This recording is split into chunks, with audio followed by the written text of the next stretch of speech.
Saúdo a todos com a paz do Senhor Jesus.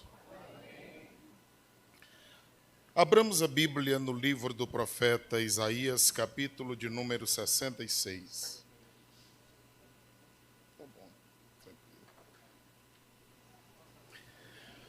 Agradeço a Deus pela oportunidade, por estarmos aqui. A igreja de São Pedro marca muito a nossa vida porque tanto São Pedro quanto Lorival Parente foram igrejas de grandes festividades. Muito grandes festividades. E nós saíamos ali do Dirceu para virmos aqui, pastor Gesser Góes e outros, pastor Francisco Soares Raposo, Antônio dos Santos, pessoas que marcaram o nosso tempo. Eu tive 30 anos congregando ali no Dirceu, onde conhecemos o irmão Conrado, ele está ali, servo de Deus, crente, e nós nos alegramos pela vida dele. E como Deus o usava ali naqueles dias. Agradeço a Deus pela vida do irmão Edgar, que lembrou para que retornássemos aqui, pelo pastor da igreja que permitiu virmos. Geralmente alguém liga e às vezes até chora dizendo que querem que estejamos lá, mas o pastor não deixa, diga que está certo. Quando a igreja passar a ser de Cristo, nós iremos em nome do Senhor Jesus. Amados irmãos, nós não temos nenhum pensamento em dizer algo que os irmãos não saibam. Eu acredito que tudo que nós precisamos é cumprir o que todos nós já sabemos. O tema da festividade é como será no céu. E nós já ouvimos na introdução aqui, enquanto o conjunto entrava, que o céu é um lugar de paz, alegria, luz, uma maravilha completa. E Isaías, capítulo 66, versículo 1, que é base, nos mostra alguma coisa interessante que nós vamos já ler. E eu fico até desconfiado de falar como será no céu, porque um dos homens que muito se destacam na Bíblia Sagrada, o apóstolo Paulo, ele teve uma revelação daquele lugar, mas ele só foi contar 14 anos depois, segundo aos Coríntios 12. Ele diz, eu conheci um homem, não sei se no corpo ou fora do corpo, mas que há 14 anos, ele foi no terceiro céu. Aí o povo fica discutindo, é um céu, 2 ou 3, como é que é esse negócio? Aí eu fico pensando, se só um veio do céu, só um conhece, só um voltou para lá, então o que Paulo foi ainda não era o dele, né? Eu olho para João, João diz, é como cristal, é semelhante, tudo isso são comparações. Não é uma expressão exata do que tem ali. Eu fico imaginando que o céu é algo maravilhosíssimo, porque uma vez eu tive uma visão daquele lugar quando eu estava em muitíssima aflição.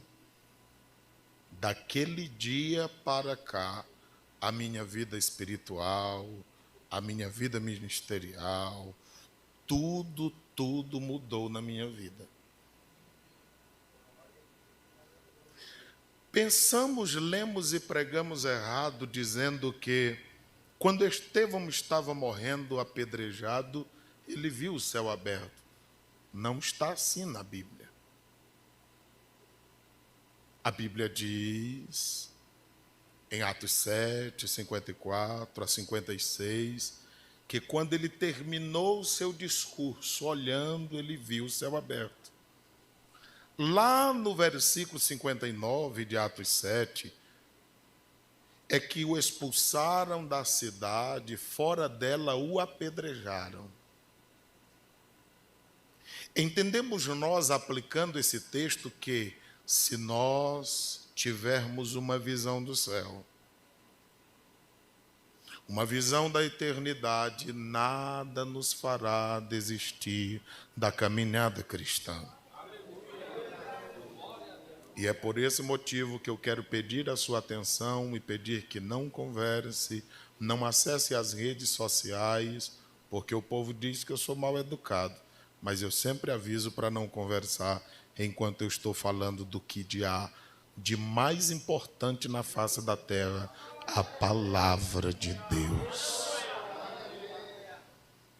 Alguém me diz, não, Silvio, a boca é minha. Sim, mas a casa não é. Paulo disse, Timóteo, para que saibais como se portar na casa de Deus. Então, aqui é a casa de Deus. Silvio, mas o celular é meu. Tanto que converse ou acesse o celular lá fora, sem problema. Mas aqui nós viemos para adorar a Deus e ouvir a sua palavra. O livro do profeta Isaías nos diz, no capítulo de número 66, assim diz o Senhor: o céu é o meu trono e a terra o escabelo dos meus pés. Que casa me edificaríeis vós? E que lugar seria o do meu descanso?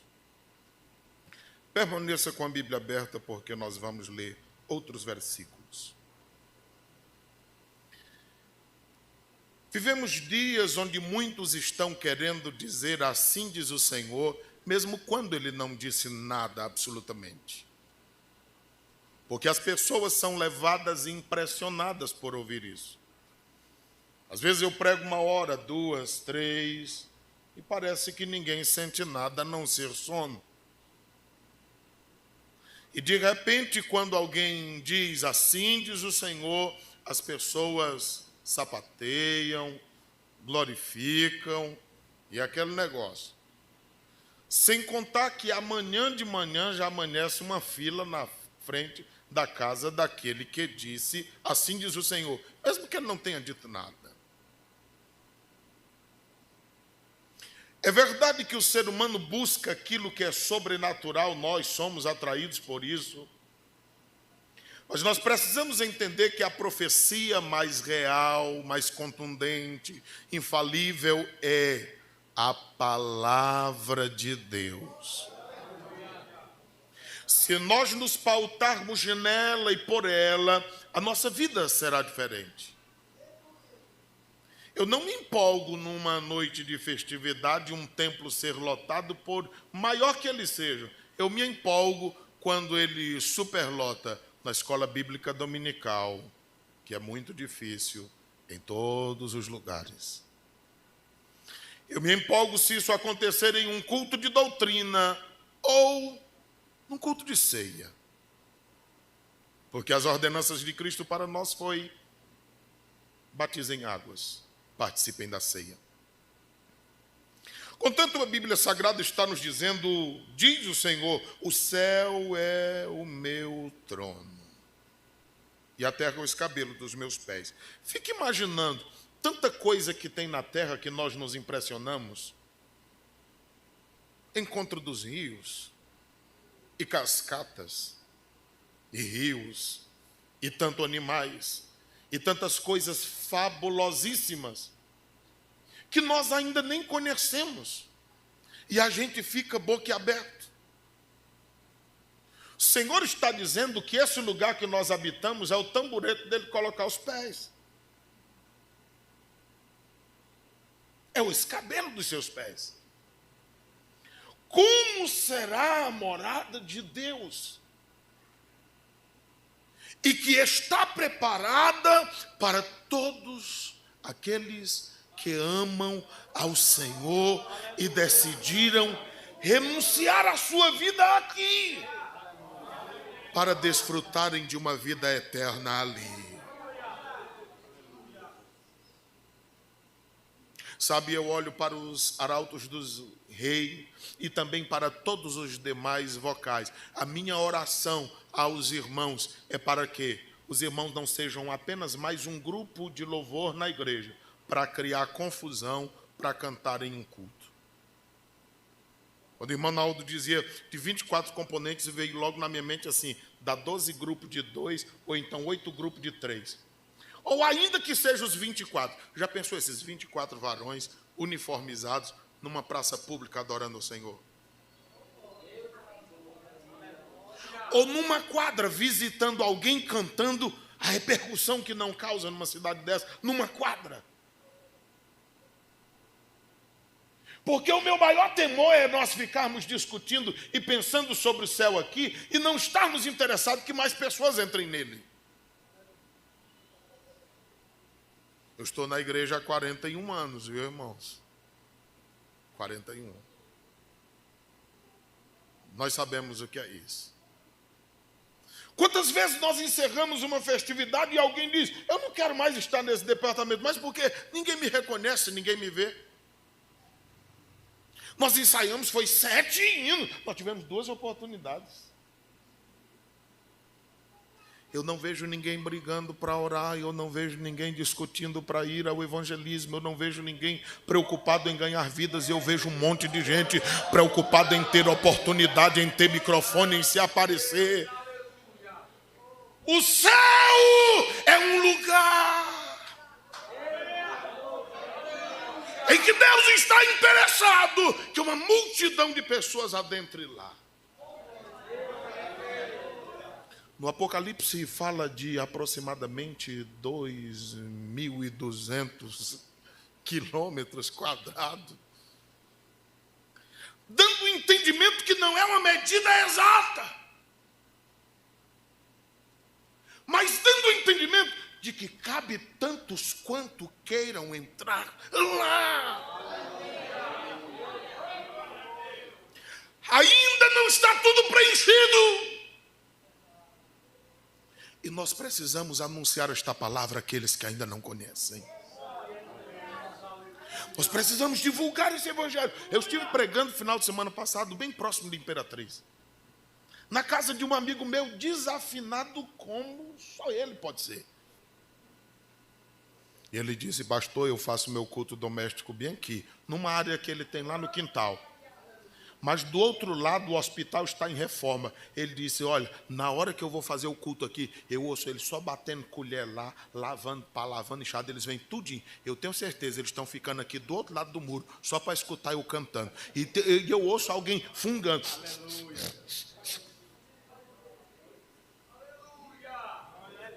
Ele disse, eu fui a um culto e uma pessoa me disse assim, Deus está me dizendo que vai te usar no louvor. Ele disse, mas meu Deus, será que é Deus mesmo? Que nem cantar eu sei. Ele está lá no quintal da casa dele. Ele disse, o senhor vai ver. Na hora que chegar o culto doméstico, o senhor vai ouvir. Irmãos, aqui dentro nós fazemos análise. Quem prega bem, quem não prega bem, quem canta bem, quem não canta bem. Mas lá no mundo tem alguém esperando, alguém dizer, Jesus Cristo te ama, quer te salvar e te levar para o céu.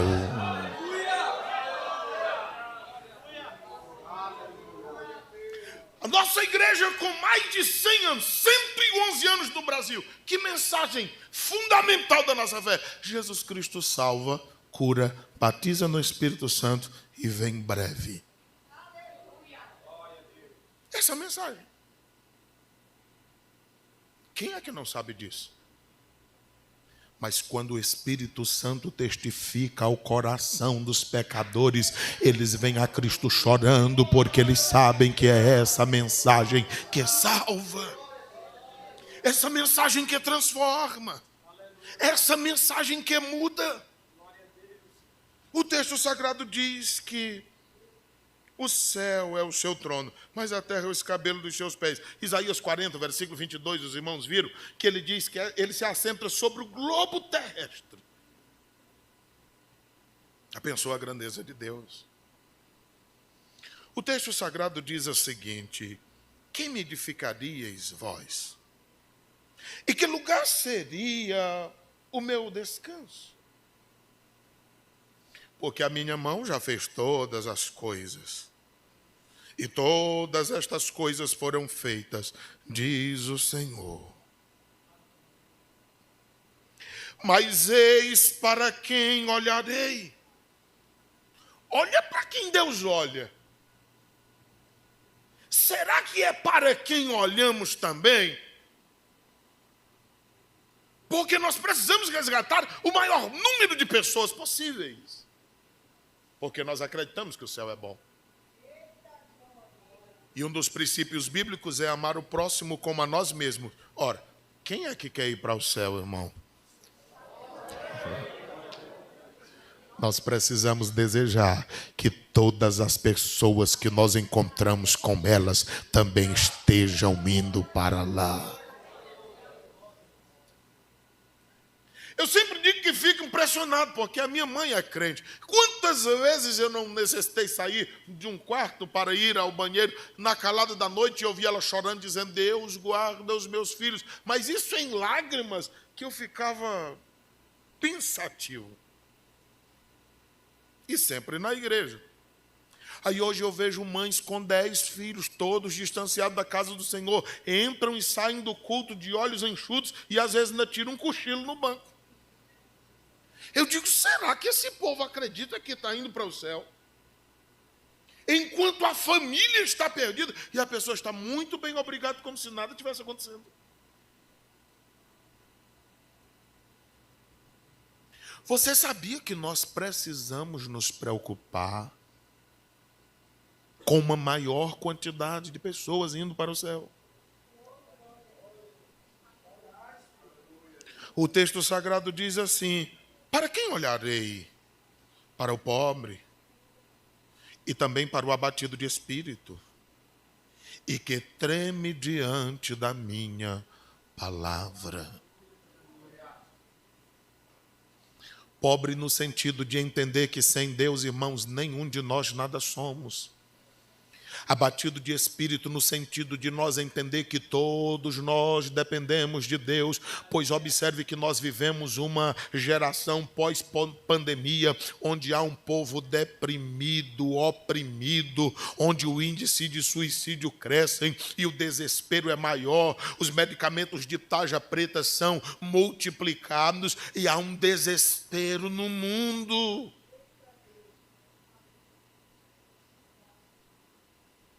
O texto diz que aqueles que tremem diante da palavra.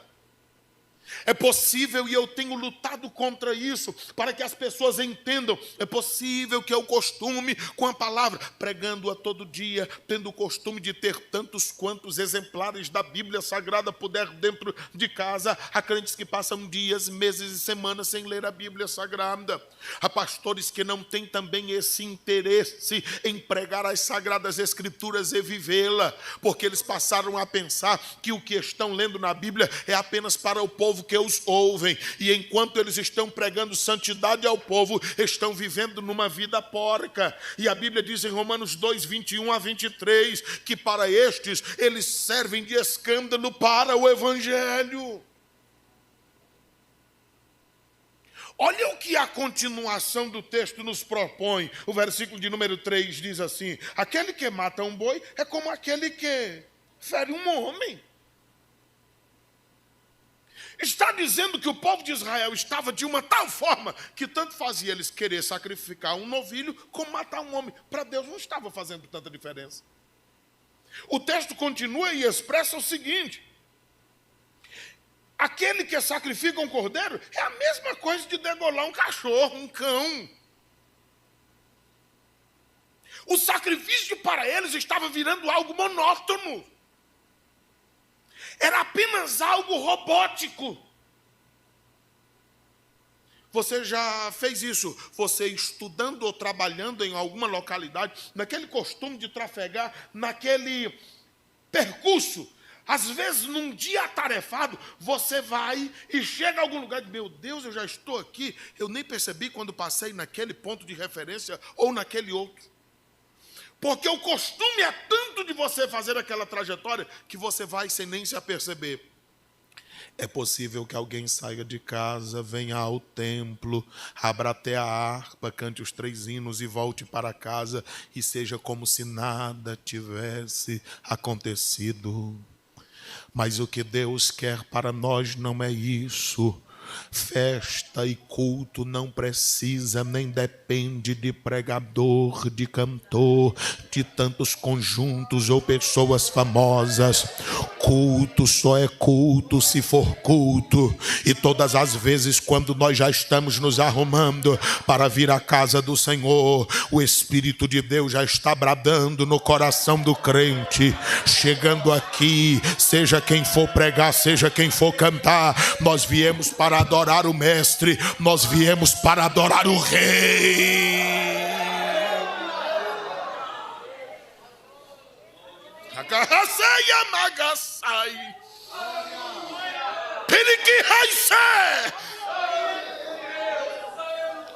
Nós temos uma necessidade de entender que Ele está aqui e que Ele reina e que nós somos os seus servos.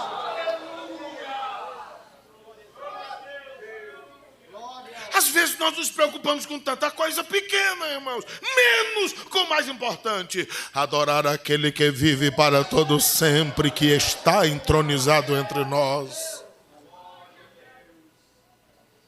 Ele disse a mesma coisa: aquele que oferece uma oblação como aquele que oferece sangue de porco.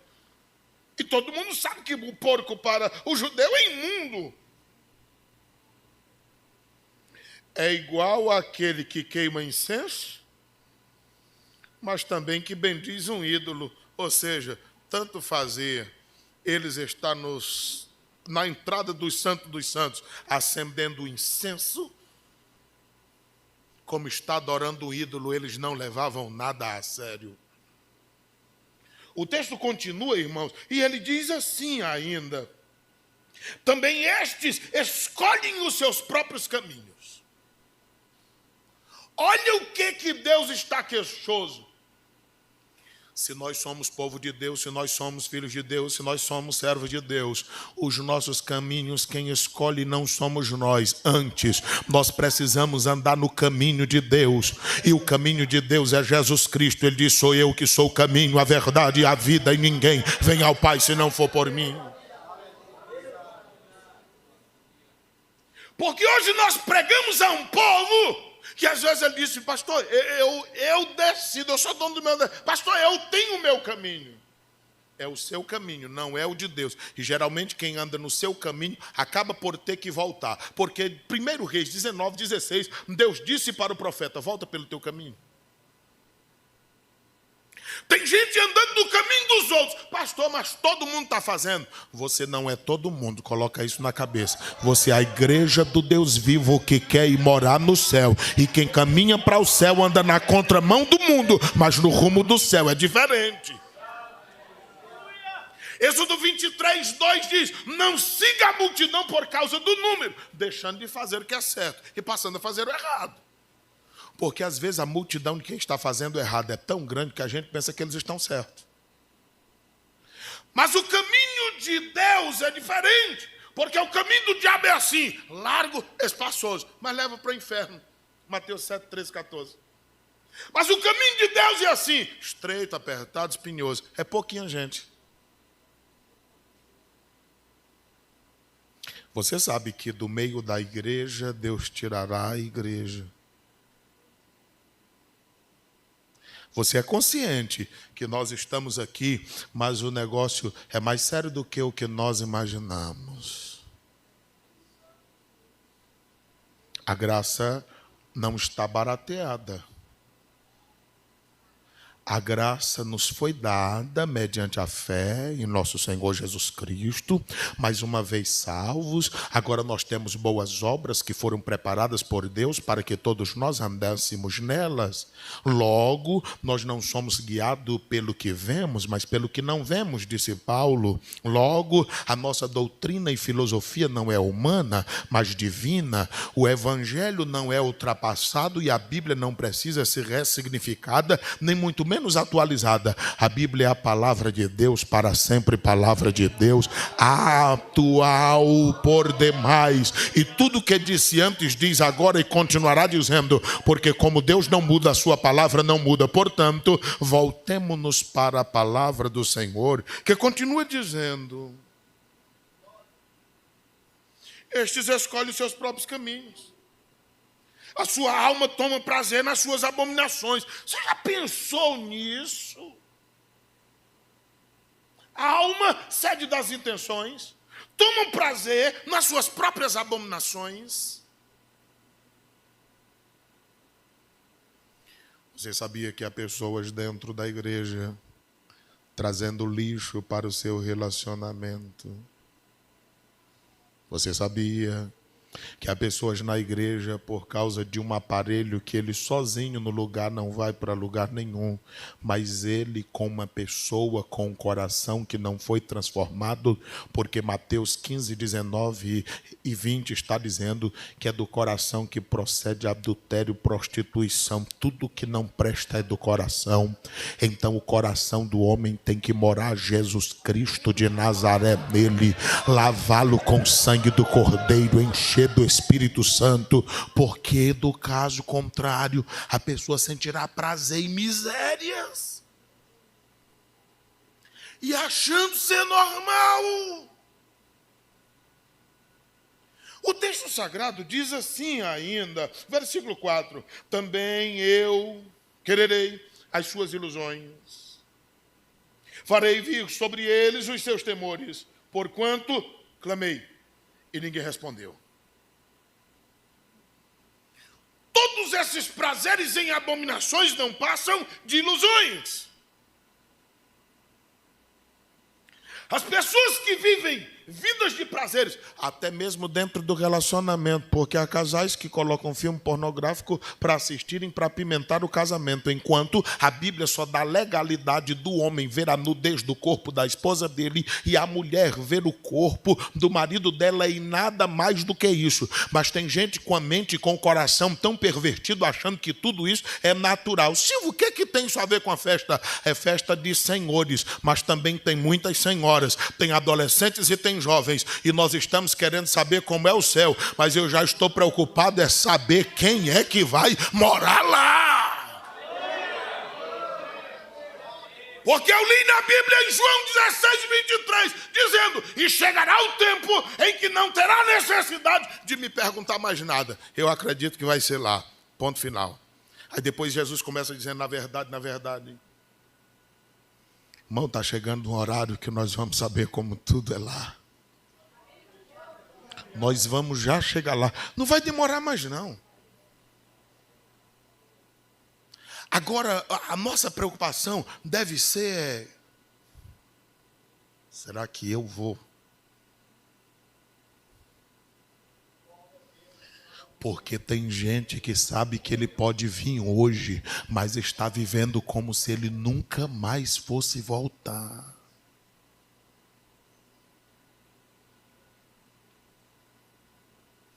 Eu ando de um lugar para outro e eu prego desse jeito. Alguém me diz: tu não és pregador, tu não vais ser convidado desse jeito. Mas nós não damos conta.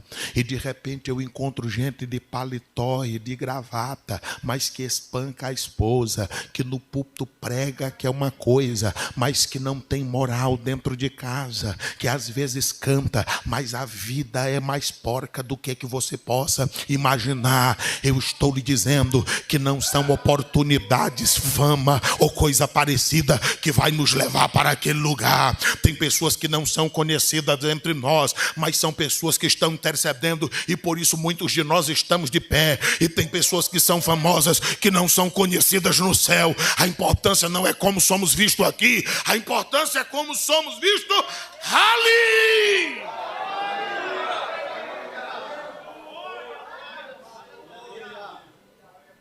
Nós estamos preocupados com coisas passageiras e efêmeras. Mas as coisas duradouras são as que nós devemos lutar por elas. Isaías está dizendo aqui, irmãos, no versículo de número 4, eu clamei e ninguém respondeu. Um jovem chegou essa semana e disse, pastor, eu não dormi essa semana. Sabia, eu ouvi o Senhor me chamando, eu vi a face do Senhor. Eu disse, irresponsável, era Deus te chamando para falar contigo. Deus queria que tu te levantasse, ajoelhasse e dissesse, Deus fala porque o teu servo ouve. Quantas vezes nós somos incomodados e amanhece o dia, aí você está,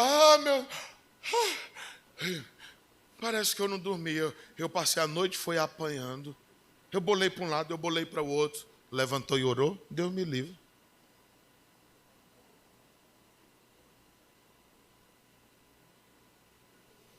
Deus está querendo ouvir a sua voz. Deus está querendo nos guiar passo a passo. Nós não podemos cantar por cantar, pregar por pregar, vir aqui por vir. Tudo que nós formos fazer para Deus, nós devemos empregar todas as nossas forças, todo o nosso ímpeto, toda a nossa coragem, tudo que Deus nos der para fazer. Jesus, o nosso mestre, no tempo em que ele viveu, 208 localidades, ele só não foi em 3.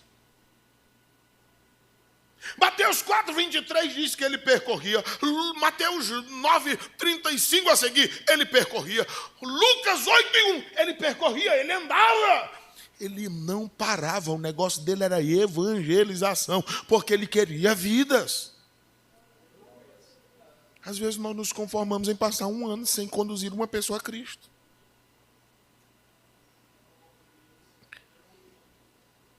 Mas a gente gasta tempo com tantas outras coisas, nossos trabalhos quase todos são no templo. T.L. Osborne escreveu um livro dizendo, buscando pecadores lá fora onde eles estão. Nós queremos que eles venham. Mas se você quer um peixe, ou você tem que pescar, ou você tem que comprar na mão de quem pescou, quem adquiriu. Eles não vêm para a tua mesa. Assim é o pecador. Nós devemos buscá-los lá onde eles estão. O texto sagrado nos diz assim, amados irmãos, clamei, mas ninguém me respondeu. Falei, mas ninguém me escutou. Mas fizeram o que era mal aos meus olhos.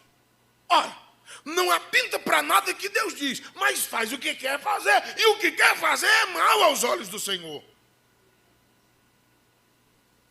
Há pessoas na igreja fazendo tudo certo, mas com as motivações erradas. Anda arrumado, está pronto para pregar, está pronto para cantar. O que quer? Um cargo, uma posição, um título, sentar no púlpito da igreja. Dá o cargo e nunca mais a pessoa faz nada, porque o que queria já alcançou.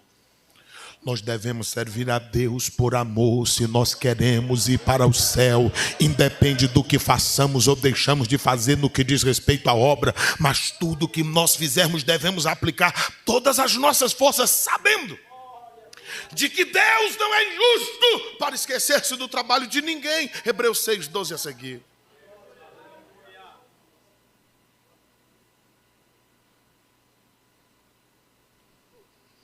Escolheram aquilo que era mal aos meus olhos.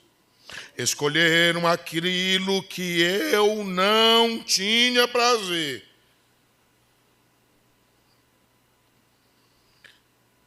Como será o céu, irmãos? A minha pergunta é, quem é que vai morar lá? Volta bem aí, vamos dar só uma olhada aqui para nós pararmos. Salmo de número 15. Conhecido de toda a igreja, quase salteado. Meu interesse não é dizer uma novidade para você.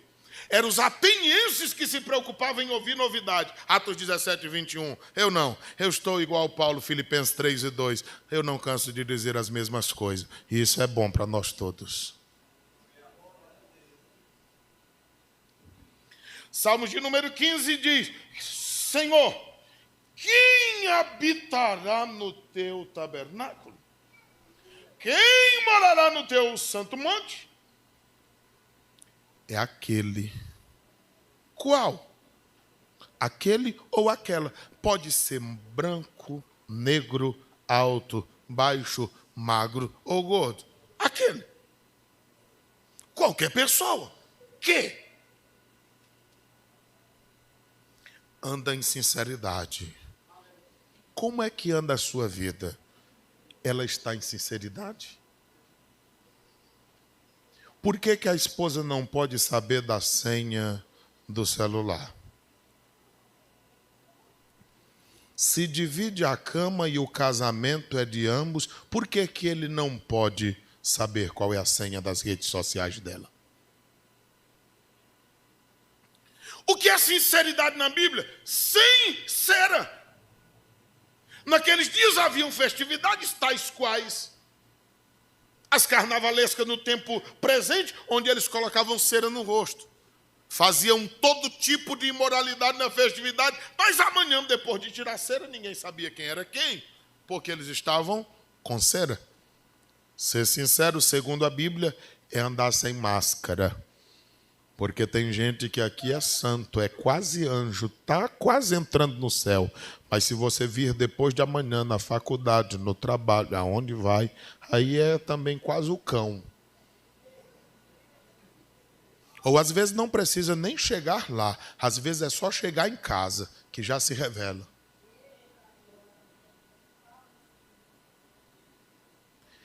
Amados irmãos, a Bíblia está dizendo que aqueles que vão entrar no céu são aqueles que praticam a justiça.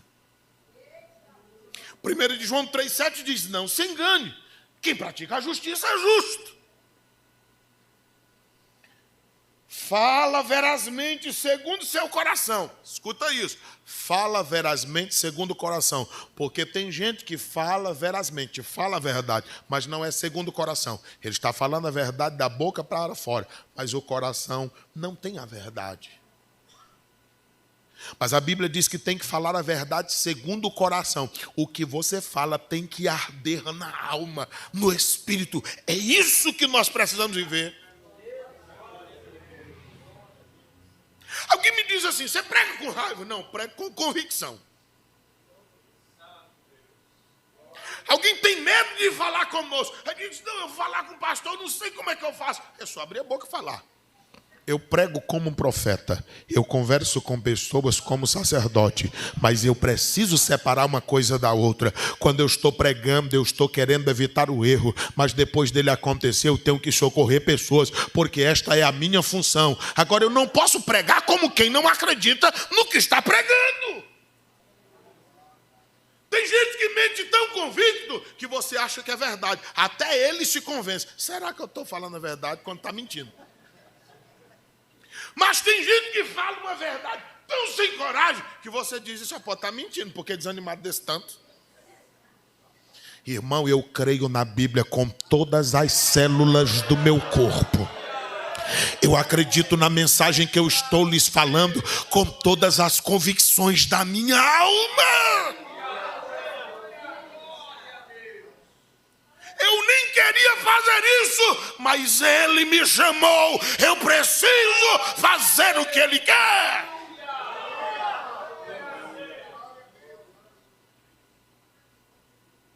A minha preocupação nesta noite não é se os irmãos vão me convidar outra vez. A minha preocupação nesta noite é que eu vou já para minha casa, mas essa mensagem vai ficar queimando no teu coração, na tua mente, na tua alma. Você pode até pecar, mas quando chegar, diz a mensagem, o Espírito de Deus te acompanhará. O Espírito de Deus, Ele trabalhará para aplicar essa palavra.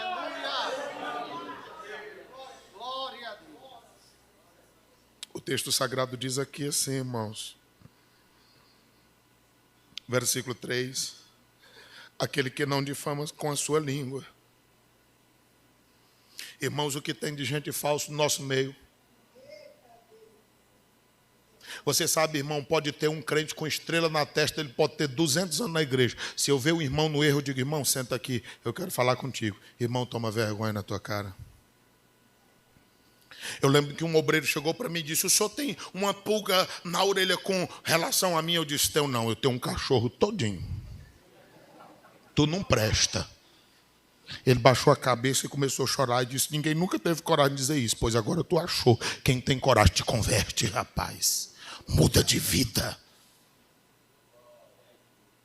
Porque nós não confrontamos o pecado. E as pessoas continuam fazendo erro. Eu digo o erro daquele para esse, para esse, para esse, para esse. Ninguém vai mudar o Senhor. Mas se eu chegar e disser para o Senhor, o Senhor vai dizer: ninguém nunca havia me falado. E o Espírito de Deus lhe ajudará. Agora, se eu falar para eles não vão resolver.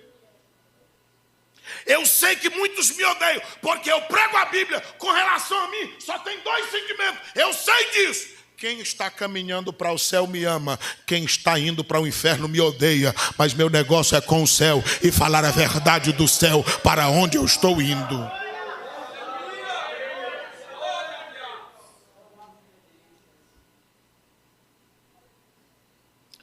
Que não aceita a afronta contra o seu próximo. Porque às vezes as pessoas aceitam tanta coisa. Às vezes nós não temos nem a oportunidade de nos defendermos. Alguém chega e diz assim: você sabia, o Silvio é chato, homem chato. Aí você já cria aquele preconceito. O que é preconceito? É um conceito prévio.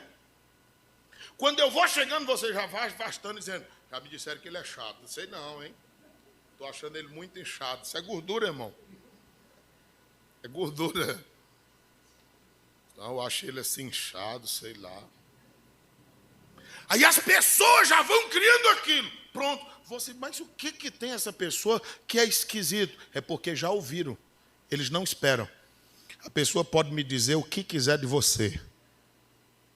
Eu não sei o que você fez para aquela pessoa e aquela pessoa fez para você.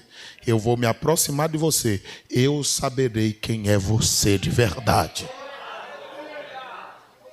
Eu não vou andar atrás de história, irmão. Paulo chegou em Éfeso e disse: vocês já receberam o Espírito? Porque Paulo sabe que quem é cheio do Espírito Santo não dá trabalho em lugar nenhum.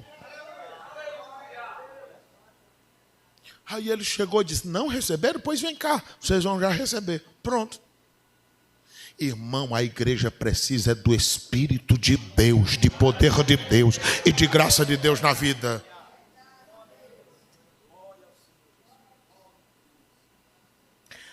Aquele cujos olhos reprobou é desprezado, mas honra os que temem ao Senhor. Aquele que mesmo que jure com dano seu não muda. É assim o crente de verdade. Ele pode ter prejuízo, mas depois da palavra sair ele segura. Versículo 5. Aquele que não empresta o seu dinheiro com usura. Porque tem um bocado de gente nesse negócio. O irmão dele está precisando de um dinheiro, já é para sair de um sufoco. Ele diz: eu empresto, mas com 20%. É um ladrão. Nem o banco faz isso.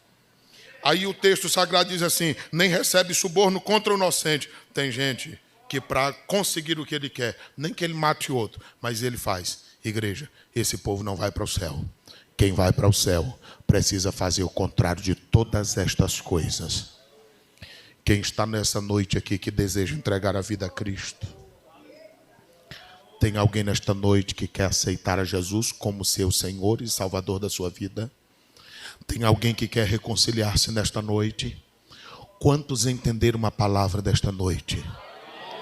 Meu tempo já foi. Que Deus abençoe rica e poderosamente a vida desta igreja que ama a palavra. E que esta palavra fique firme no coração, na mente, na alma. Que você volte para casa, mas volte com o coração inflamado, pegando fogo. E quando tu te ajoelhares no pé da cama para falar com Deus esta noite, o Espírito te encha de fogo, de graça e de poder de Deus na vida.